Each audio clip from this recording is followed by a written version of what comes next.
My name's Peter O'Donnell. I'm one of the editors of Politico as well, and it's my pleasure to share the moderating with Kim Dixon. It's particularly a pleasure, however, to welcome Alexander de Croo, who is, as you know, the Deputy Prime Minister of Belgium, as well as Minister for Development Cooperation, Digital Agenda, Post and Telecommunications. Please, Mr. de Croo, if you'd be kind enough to join me on the stage. Thank you very much. So, with all those titles, Mr. de Croo, how much priority can you give not just to the digital agenda, but to digital health? Well, first of all, when I remember when I started as a minister, it seemed that digital and development cooperation were two different worlds. Actually, it's not. If you talk about development cooperation today, digital is the main force, and it's the main force, what I would call is the main force for democratization.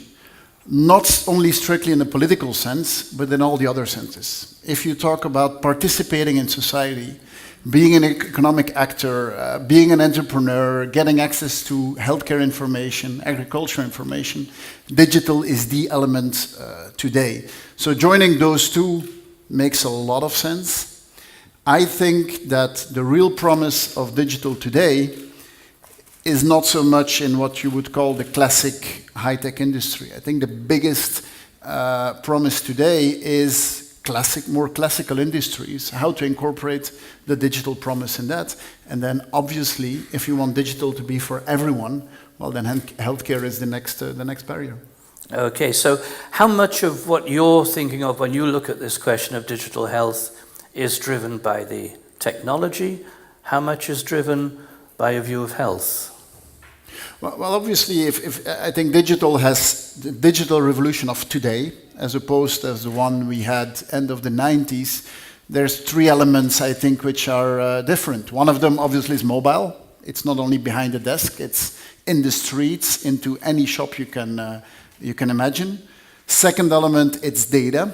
It's big data, and related to healthcare, it's robotics, and it's the whole development there. Those three together will have a profound influence on any industry. And this is part of what I need to do on the Belgian national level, is to go around and shake up everyone. It's really shake up all the CEOs we can have, to the lowest, to the smallest company, and explain them, this is not only about technology. This is about how your business model will function. And it might be that your business model will function in a very, very different way. There's a lot of wonderful opportunities out there, but there's an awful lot of obstacles arise, and a lot of obstacles pointed out to us simple journalists looking at this from the outside. Where do you see from your position, and particularly looking at the health area rather than just at the broader digital picture, where do you see the principal obstacles at the moment that you feel it's necessary to overcome in the Belgian context? Well, I think there's one big one, which is part of the promise, which has also been explained. Part of the promise is about data and using data, but I think it's also the biggest hurdle. And we need to balance those two. If we are not able to use data, the promise is mostly going away, but then in another sense, everyone knows that data about their medical condition is the most intimate data we have. I think that the right approach to privacy is an empowered one. And it's where you give people the ability to decide for themselves. I think some people will say, look, I do not want any of my data to be used. And some people will be very open to that. I think it's a very individual choice. I think it's impossible on the political level to find the line that anyone would accept. I think it's an open choice, and I think from a policy perspective, you need to put limits on the maximum and the minimum. But within that, I think people need to decide. That's one element. Second element, obviously, is around skills. By 2020, 80% of the jobs will require some type of digital skill. Not everyone needs to be a programmer, but almost everyone will need to be able to interact through a digital way. If you look at, for example, the Belgian workforce today, only 50% has those skills. So you have a gigantic effort to do. And I would say, I mean, I do not want to happen this the French way. And the French people in the room will excuse me. I do not want the nurses and the doctors in the streets blocking the city. And I definitely do not want some of you end up in jail. So, as is happening today with the peer-to-peer economy, not only in France. So there is going to be a lot of effort to be done to upgrade the skills of people and to really make understand that this is not about eliminating jobs. I know that a lot of people think that there will be no jobs left in 20 years. I totally disagree with that. I mean, today, we're not making the roads the way we did it 20 years ago. There will always be value added for people. I take the point, but forgive me for interrupting you, but I'm interested in how far, given the fact that we're living in a very different world and healthcare itself is changing very much, how far do you feel that it's necessary to review the way that healthcare systems themselves react to deal with the new challenges and new opportunities here? You work very closely, I think, with Maggie de Block. Yep. Our earlier speaker, Jerome, was saying that maybe need to reevaluate the way that money is dealt with. It's a real obstacle there. Do you review the questions of reimbursement or outcome payments and whatever? What's your views on that? Totally. But I think to do that the right way, we will need to use technology much more. If you think about who is the biggest data warehouse of the country today, I do not really think it's one of the big platforms. It's us. I mean, we have a gigantic amount of information on you, on what your house is, on how much money you make. Well, we kind of think we know how much money you make, especially in Belgium. But definitely in the medical sense, we know a lot of things about you. And you know, up to now, the thinking from the public sector was, this is our data, and it's our monopoly, and we are the only ones who can play with this. That's not true. It's not our data, it's your data. And there is definitely no monopoly on using that data to create value with it. And this is part of the element, is on open data. We will go very far in Belgium. The thinking is that actually anything we have based on medicine usage and on medical interventions in the large sense, that we will give it to the industry. And we will give the industry the opportunity to work with this. Medical trials is an important industry in Belgium. Real data is something else than medical trials. I think it's good for the industry and thus for the patient, but also for us. I mean, the way we calculate reimbursement today, it's mostly a theoretical model, and it's sometimes close to reality, but often it's very far off.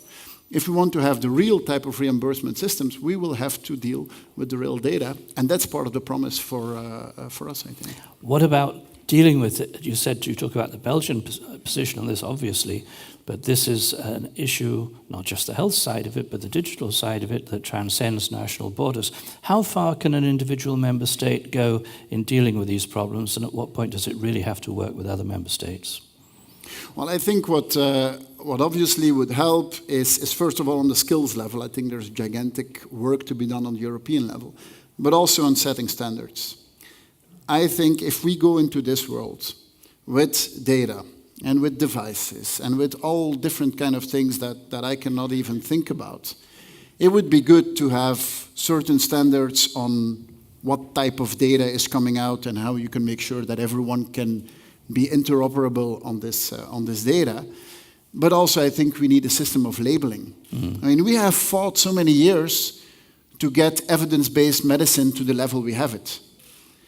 I'm not going to lose that symbol or that standard of evidence-based medicine in the digital world. So there needs to be some type of labeling on the devices that we will be using, to how evidence-based are they, how accurate are they, how open is the data, is privacy used in the right way, and how sensitive to whatever element this can be. And that needs to be done on the European level. If you want this type of healthcare to function, I would love it to function here, but I'm sure that some of you, when you go back to Spain in the weekend, you would love it to work there too. The issue that you raised there about the control of data codes of ethics, I think, are being worked on at the moment at the European level for mobile devices and so on. Is it moving fast enough, given that you say that there is a need for some sort of joint work here? Is it moving fast enough, in your view, in Europe, in terms of finding common approaches to the problems and challenges raised by digital health? Well, I think, first of all, step by step, we're achieving things. This is in a different sector, but the decision on roaming is important. It shows that Europe is taking decisions that are good for the people, and it's very, very tangible. You could also say, of course, roaming is only here for another 2 years, which is, but I take your point. Yes, I mean, I definitely would hope that certain things always go quicker, but any step in the right direction, I think, is a good thing. Now, are we going quick enough in this? I think the answer will, for a part of the public, will always be no. It will always be no, you should be able to go quicker and push boundaries and so on and so on. In another way, don't forget that this is about people. It's about patients, and it's about an industry where a lot of people are involved in. If you take steps, they'd better be right. I mean, in the end, we can make mistakes with roaming. But making mistakes in setting standards in healthcare, that could be very costly financially, but also on the non-financial part, on the trust side. That's a mistake we cannot make. So I think we are going in the right direction. And in this domain, yes, being quick is good, but being clever is also good. It's better. Your colleague, Maggie de Blok, is actually making a very interesting initiative in this area, particularly this joint thing, and here we are in the Dutch Embassy, thank you very much for that, Perm Rep, sorry, with this idea of joint assessment and joint negotiation of prices for certain medicines. Clearly, a lot of this also depends upon a question of joint examination of the data and use of the data and so on, which brings it very much back into your area and what you were talking about, the value of data. Is this something where you and Minister de Blok have coordinated closely, or is this something that is operating simply in terms of the Ministry of Health? No, I think we're cooperating jointly on this. My role is, which related to data, for example, is to push open data and to make clear that there is an opportunity there, and we should not be thinking on what we think is useful and what is not useful. I mean, you will make that up, and certain things will be stupid, and certain things will seem stupid, but will become intelligent in the long run. And so it's my role to make sure that that happens. And within the medical sector, she is the one dealing with that. I think there's also another domain, and the other domain is more the philosophy of our legislation. I think in Europe, a lot of our legislation is built on the opposite of trust. It's built on mistrust, it's built on opposition, and it's built on the idea that if you let business do, in general, business is doing bad things. And I think it's quite the opposite in the world today. It's quite the opposite. If you give people an opportunity, in general, people want to do good things. And so I think our legislation should be moving away from the bad extreme towards the middle, which says, well, you know, let's give freedom and let's just make things happen. And if we need to intervene, we will intervene. This is the case in healthcare. It's the case in a lot of other things. I think the public policy is moving away from doing things ourselves towards keeping the finger at the pulse. And keeping the finger at the pulse is seeing what is happening and trying to find a middle ground, and making sure that business models can happen.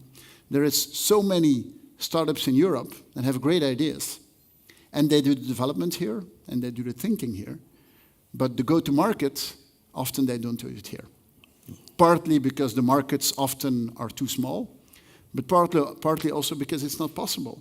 You know, if we talk about the opportunity of the peer-to-peer industry, this is not because I'm a fan of some big Anglo-Saxon startups that want to work here. Heaven forfend. It's It's because there's tens of different of European startups, and I want them to test it out here and not have to move to the other side of the Atlantic of being able to test it. Well, I hope they come here, and I hope they have a great success. And thank you very much indeed, Deputy Prime Minister.